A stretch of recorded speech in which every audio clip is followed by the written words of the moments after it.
sense, but the photograph is obviously like one of the most important things, and a lot of people don't bother to get a professional one. And a lot of people do, and a lot of people do bother to get a professional one, but it kind of looks the same as everybody else's, because everyone's got the same professional headshot. It was done at the company, and they all look very similar. Whereas the people that actually do something a bit different generally tend to stand out. I've interviewed a couple of the LinkedIn power profiles, they call them, which essentially like they have an award for the most viewed profiles in Australia. And I've interviewed a couple of these people, and the number one thing that they can put down to why they've had more visibility than anyone else on LinkedIn is their photograph was a bit quirky. They did something a little bit different. One had it, one in Central Park. Another guy had like a half body shot. It's just got to be industry specific. But if you can make it a little bit different, it will make a world of difference. Okay, so we're going to move on to talking about your profile. And this is a screenshot of what mine used to look like. I don't think it's like that anymore, but this is the idea behind like a lot of these things that I'm going to go through, is to, first of all, optimize it for search results, and second of all, to tell people exactly what you do. So when you're going through, we go back a slide, these sort of search results here as an example, that's the headline people are going to see, and that's the headline that people are going to, that's what you're going to show up for in search results. So like if I was looking for computer software development or something like that, like account manager is not a keyword that I would type in. That's something a recruiter would type in, or maybe even a salesperson would type in.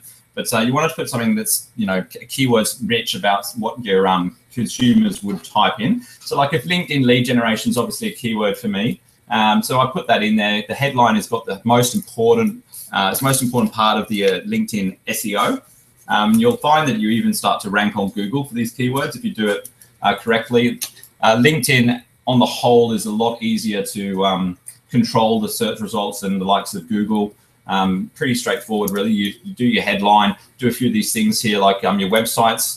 You'll notice here that you can customize them so that they have keywords in them as well. When you go to your websites section in contact information, you can actually select whether it's a company website, personal website, or a blog, and they have a choice at the end where you can select other and put in some keywords there. Generally, like hyperlinks have more weighting than normal, just text. So if you can put keywords there, that's worthwhile doing. So in your LinkedIn profile, when you're in edit mode, you'll notice that just below the box at the top there, you'll see contact information and where you can put all of that sort of stuff in. If you do get stuck on it, I'll provide you with some resources at the end to get in touch with one of our guys to help you out with that. The contact information is quite important. I don't suggest that you necessarily need to put your mobile there, but if you fill more of this stuff out, you will get more visibility with LinkedIn. Postcode is very important. Make sure you put your postcode in there, because a lot of people will search using postcode. It's one of the most common parts of the search bar that people use. So if you don't have one, you won't show up when people are looking in your area. So headline, another thing you'll notice is, like, I've got a few terms here. You kind of have to get over the idea that there's no rules on LinkedIn, and you can kind of put what you want.